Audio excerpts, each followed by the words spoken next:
Namaste, and welcome to this second episode of Amazing Vedas with Dr. Pariksith Singh. Thank you, sir, for joining us again. And just a note to our viewers, those especially who've seen the first episode, welcome once again to this unlocking, or you might say unpacking, of the Vedas. Now, we all know that these are very, very ancient texts, the first texts of humanity, as you heard last time. But for those who follow Hinduism, Sanatana Dharma, they are supposed to be the foundational texts of Hinduism. And yet, most people I know, 90% of Hindus or even more, don't know anything about the Vedas. So we start with this paradox that the very foundational text of a particular tradition remains, in some sense, a closed book. So, what we want to do in this podcast is to open it up. And as I said last time, we want to do it in a sense, in a very, should I say, non dogmatic and non, in fact, even religious way. We want to look at it from different angles: aesthetics, poetics, even erotics. We saw last time how we, considered the very first utterances of humanity. They are almost a love song. We're going to come back to that when we talk about Agni in the third episode, immediately after this one. But I want to go back to something that you said, Dr. Singh, last time, which is, what is the relevance of the Veda? Why is it It's 2 important o'clock. today, and especially to younger people? So I think that you have prepared a little tweet on this, and we're going to post links of that in our show notes. And that's important, especially if you want to go back to this episode and try to understand some of the ideas better. And we're also linking it up with our ongoing online presence on X, which is also called Amazing Vedas. So please like, share, and discuss and comment on this episode.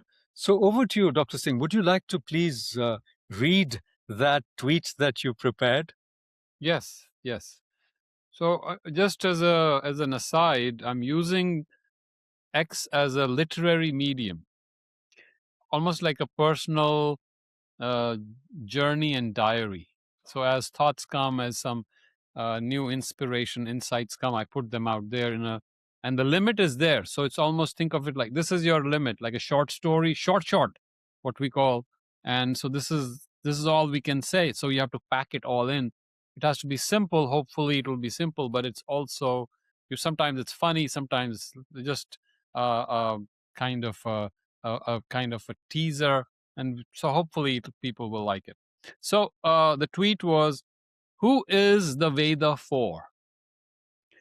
Those who love language, those who love knowledge of history, anthropology, linguistics, education, religion, philosophy, spirituality. Those who love art and poetry, or math, or astrology, or the healing arts. Those who love humanity and the earth. Those who love our children and want to leave them a great legacy. Those who love India and Sanatan Dharma. And finally, those who don't belong to any of the above categories. I love that. That means it's actually for humanity. And that Yes. is what we've been saying right from the beginning, because it goes back to times before organized religions or even the faiths that we know of today.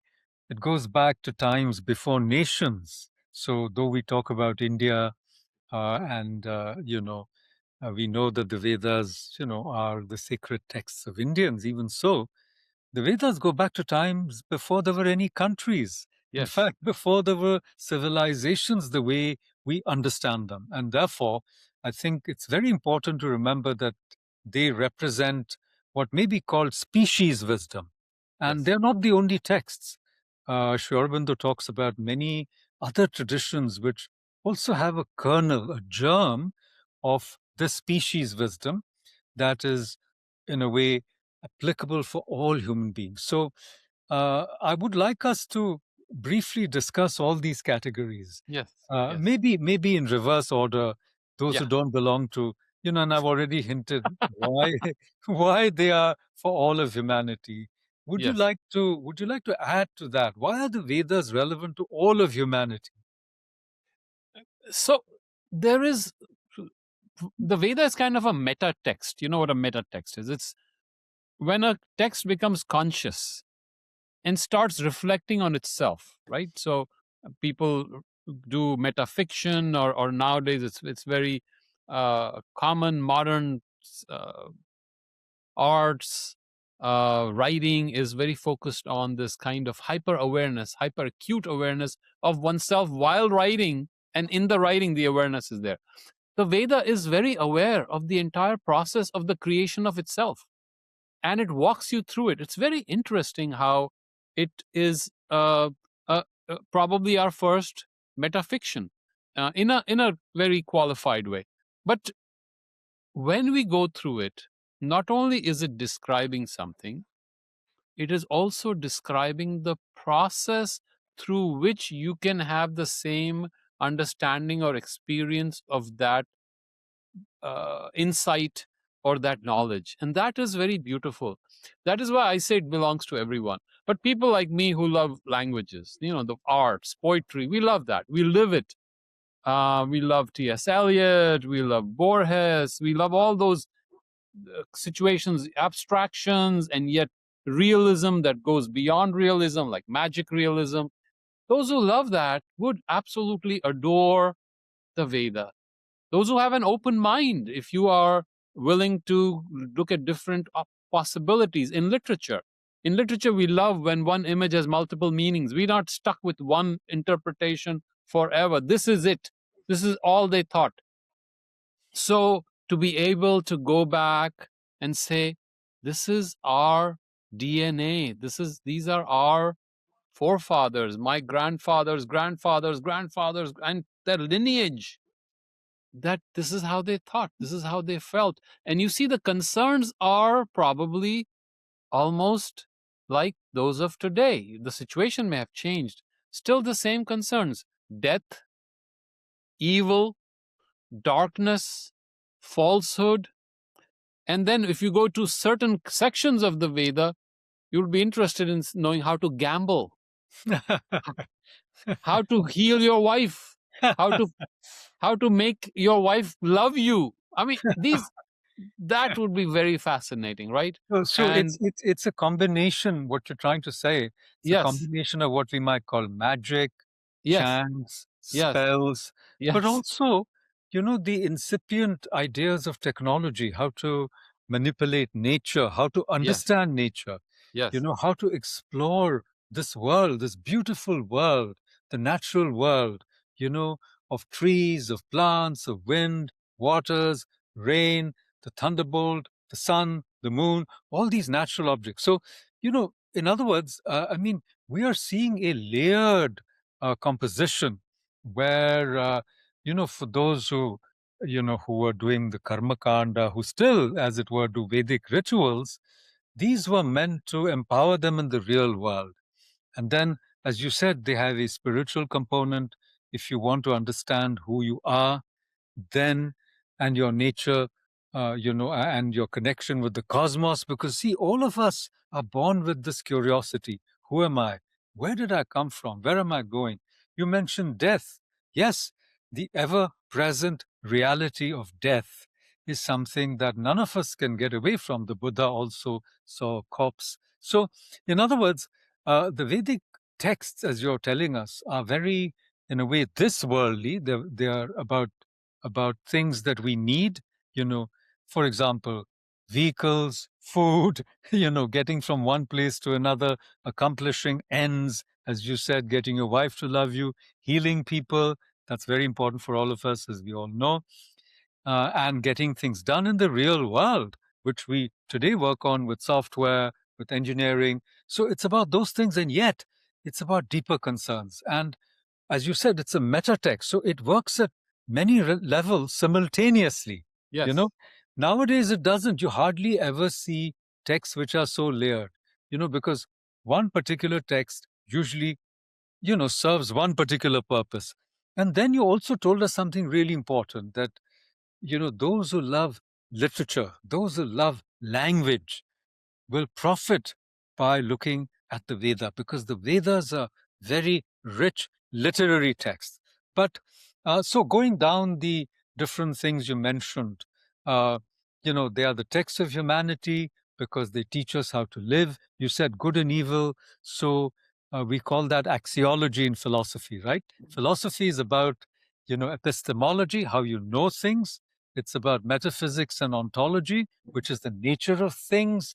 It's about axiology, which is what's right and wrong. And you can extend it, and it's about aesthetics, what is beautiful.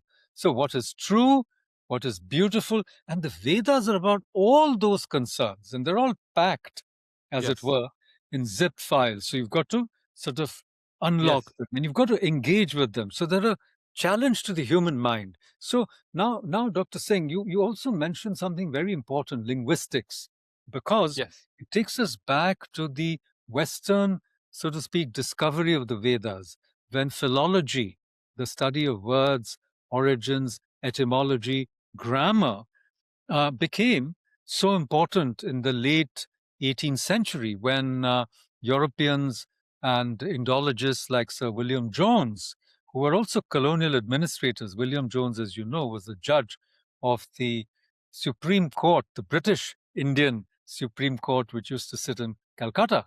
And he discovered something extraordinary. Can you tell us, like, what he Yes. discovered, which in a way triggered a lot Yeah. of this curiosity and created a second renaissance, as it were, in Europe?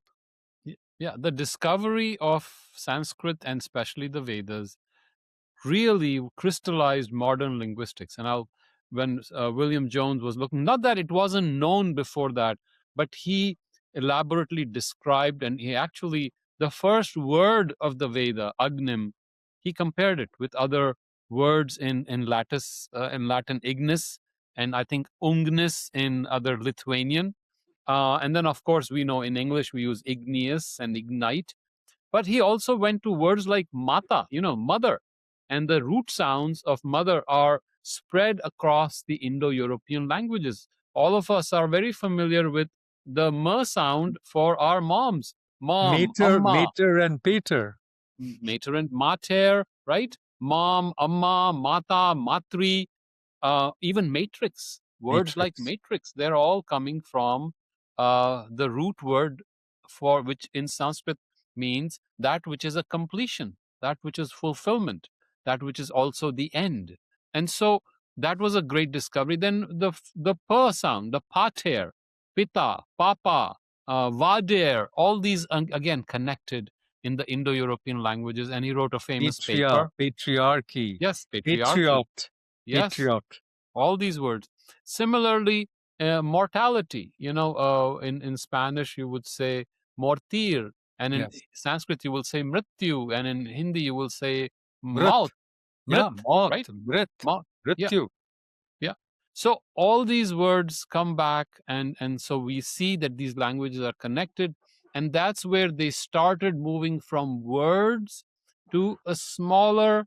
The one is comparative linguistics. They start comparing the languages, and then they started seeing the building blocks of words, and significant uh, advancement was made. And if Saussure, if you remember, who is considered the father of modern linguistics, was very impressed by Sanskrit. He was a Yeah, student of Sanskrit. he was a Sanskrit professor, Ferdinand de Yes. Saussure, and we will Yeah. come back to Saussure later, Yes. especially because the kind of linguistics that Saussure sort of, you might say, established makes the connection between the sound and the sense arbitrary, whereas Yes. the Yes. ancient Sanskritists, especially Sri Aurobindo, he argued just the opposite, that there's an That's right. intrinsic relationship. So when you Right. say cry, Krandan, and it is not arbitrary, Yes. or Rona, Rudali, Right. or Roar, you know. So Yes. so they were thinking, the ancients thought that the root sounds had certain meanings, as you That's suggested, right. That's right. ma, matrix, Yes. mata, Yes. mater, Yes. matria, matriarchal, mother. So Right. there is some intrinsic relationship. Now, you might disagree and you might say, well, the word for mother or father in Chinese is different, or is Yes. different in an African language like Yoruba. But here's the thing. By the way, it's interesting that it's either Papa or Abba. The Yes. Semitic languages have Abba, Baba. Anyhow, so the point is this. The point is that the William Jones and others, they theorized this whole language family, what they That's right. called in those days Indo-Aryan, then Indo-European. But it's so important for us to recognize that we are all a part of one linguistic family. And now there is an understanding across linguistic families. So can you imagine how many Indo-European languages are there? More than 25, 30 major languages in the world, of which, a great number are in India themselves. Yes. Yes. India has about 20, but but I'm saying if you count all the Indo-European languages in Europe, it's the largest language family in the world. So out of 8 billion, you know, a large number, maybe more than 40, 50% belong to this one language family. Now, the point is, contemporary linguists are also finding certain grammatical structures across That's different right. language families. That's right. And therefore, and this leads to, Chomsky and other ideas of, you know, intrinsic relationships in all human language, because human language functions in a certain way. So, in other words, the Veda, by studying the Veda, we in fact understand some fundamental truths about how human beings make meanings with words, how they name things. Remember that sequence in the Bible where God asks Adam to start naming things? So the Veda then, correct me if I'm wrong, Dr. Singh, but it becomes a key to open up a vast, area of understanding of how human evolution itself took place. Yeah, and it actually shows us how we understand things because we carry those fundamental assumptions. If you go to the Veda, light is traditionally good, light is truth, light is wisdom, darkness is bad, darkness is evil. Now, think about it for a moment. In almost every religion, light is good, darkness is bad.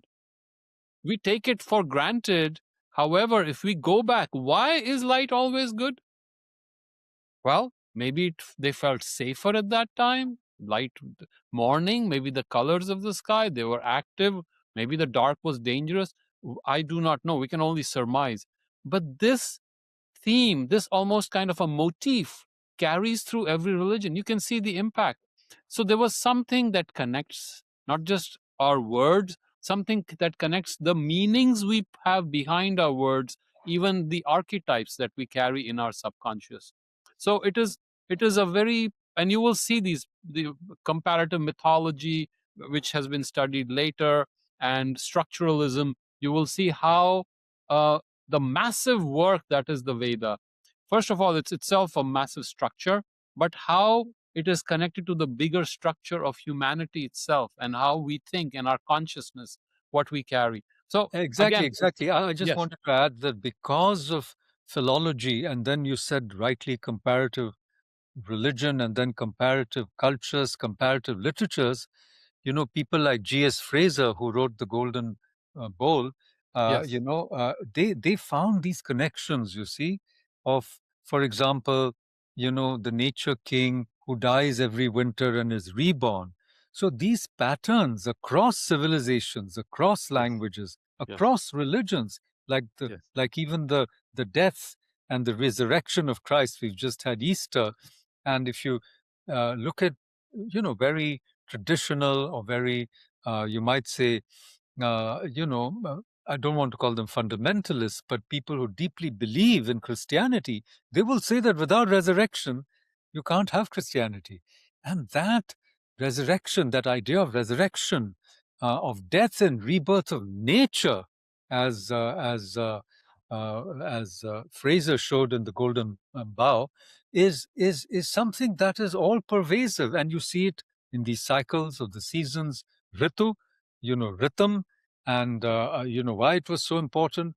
Then, though you haven't mentioned it, astronomy, seeing the position of the stars, that was very important for the Vedic people. And then that is something that you see across cultures, right? So you mentioned literature. You started with that. People who love words, language, stories. The Vedas are full of stories. Then linguistics we've covered. We've also covered ethics. So I want you to shed a little more light on ethics. So if I'm a young person and, I have some friends who are saying to me, you know what, let's go and have a good time. And, maybe we'll smoke up or whatever.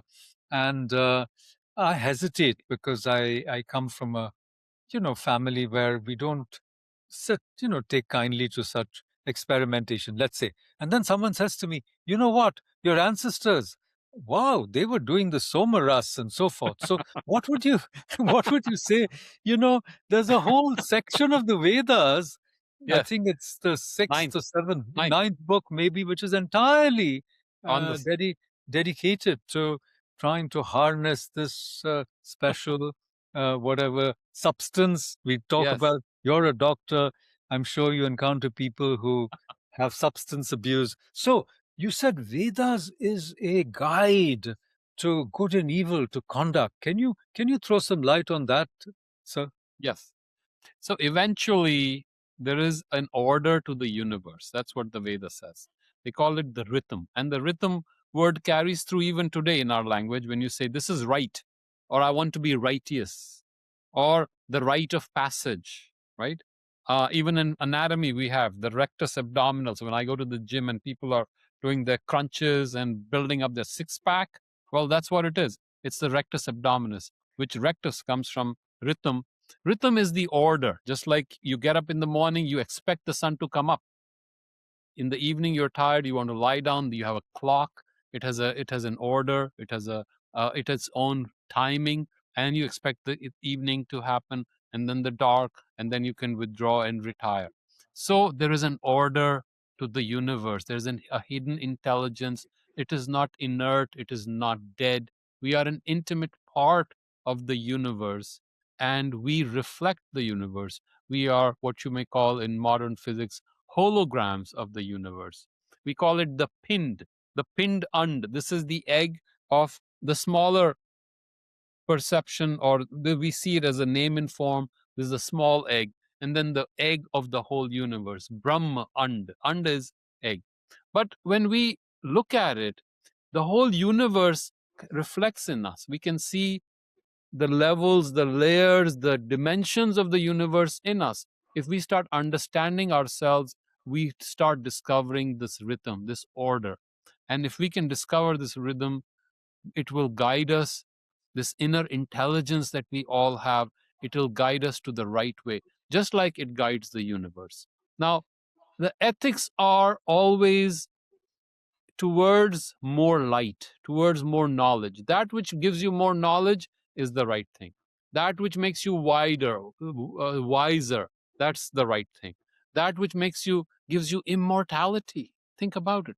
They really approached immortality seriously. And we can learn a lot from their exertions, what they learned, and how we can realize the immortal in us. Is there something that is in us that is immortal? Because all of this will go away. This name and form you see in front of you will disappear, will be gone in a few years. But is there something immortal? That is what they were after. And how can I live it? How can I identify with it? How can I even manifest it in the body? Now, that is a fabulous thing. How can I discover bliss in the present while I don't have to go and do drugs? Do I have drugs in my own self that is being made? The dopamine, the serotonins, can they be released in my own body, my own neurotransmitters? And there's a whole science behind it. But can I concentrate my energy and I bring it to one point? The fire inside me, all my energy concentrated, and that creates a bliss. This is, you So, may so call it. you've said something very important. You brought in bliss as well. That was not in your original Yes, reading, your tweet, but yes, in a sense, Vedas are for bliss. But yes, here's something very important, that there is an order in nature, at least apparently. There is day and night. There is summer, autumn, winter, and spring. That's for 4 seasons in the Western yes, world. In India, we have 6 seasons, but there are seasons. There's rain, there's shine, and there's a beautiful passage even in the Bible where, where he talks about, you know, everything has a time. There's a time to yes, sow and a time to reap. So, in other words, this cosmic rhythm, this cosmic cycle, and this cosmic order, if a human being aligns with it, then yes, there's every likelihood, and there's an order within us also. See, we yes, have all these systems. We have an endocrine system, we have a digestive system, yes, we have a, pulmonary system, we have a breathing system, we have all these systems. And so the homeostasis really means that our systems are in harmony in some yes, sense. And certainly the Renaissance and the medieval people definitely believed, you know, in the order, the music, of the spheres yes, and the order yes, within. And if you read your Shakespeare, he talks about this disorder. You see, when Macbeth kills Duncan, who's his king as well as his guest, nature goes, you know, out of kilter. Everything and then the witches are doing that. The witches are sowing disorder, you know, and again at night they're brewing strange substances. So once again, what the Veda is suggesting is that the human being and the natural world, and then the world, which is supernatural, if you want to call it, the world of the gods or the world of cosmic intelligence, whether you believe it or not, if these worlds are in harmony, then things are going to be smooth. Things are going to be happy, as you said, blissful. And lastly, talking about the substance, you're absolutely right. They even have identified an ananda particle within us, and we experience that every day. Food and mood, for example, are linked, and even those who exercise, they have a high, and they want to reach that high, and in a sense, good habits make us feel good, bad habits make us feel sluggish. So I think the Veda then is a secret. It unlocks the secret to a happy, healthy, and long life. And it has all these benefits. But before we conclude, let's just read that list one more time, please, yes, so that if yes. we've missed out something, we can pick it up later, or you can ask a question. Well, maths and music, we missed out on that, but we'll come back to it. Yeah, is it there in your Yes, it list? is. Okay. Yes, maths, astrology. So, who is the Veda for? Those who love knowledge, knowledge of history, anthropology, linguistics, education, religion, philosophy, spirituality. Those who love art and poetry, or math, or astrology, or the healing arts, people like me. Those who love humanity and the earth. Those who love our children and want to leave them a great legacy. Those who love India and what Huxley called the perennial philosophy. Philosophy, correct. And those who don't belong to any of the above categories. I wonder who those people are, but we started with them. Yes, And I'm happy to say that, of course, we will pick up these issues, math and astronomy, astrology also, but yes, history, philosophy, we already touched on a little bit, literature and aesthetics, we did. We spoke about Ananda. We spoke a little bit about wellness, harmony, ethics, which comes out of the yes, right thing in the right time and right place, rather than a normative ethics of just do's and don'ts. But if you simply apply it a little bit, you'll see how it fits in. yes, What is yes, appropriate, what is not appropriate, what yes, is context specific. And some of these are almost context neutral, that, things such as injunctions such as not to lie or not to steal or not to kill, those become almost true for most occasions. yes, So there is so much in the Veda, and it's an invitation to all of us to unpack it. And in our third episode, we hope that we are going to pick up on one very important thing which we touched on Agni. on this fire and learn a little more about the fire in the Veda and in us as well. And maybe we will hear the first sukta chanted. So, with those words, I thank you, Dr. Singh, and thank you, viewers. Please join us for our next episode, and please like and subscribe to our channel on Veda University, our YouTube channel, and this comes to you from the Sri Aurobindo Chair of Veda University. Thank you once again.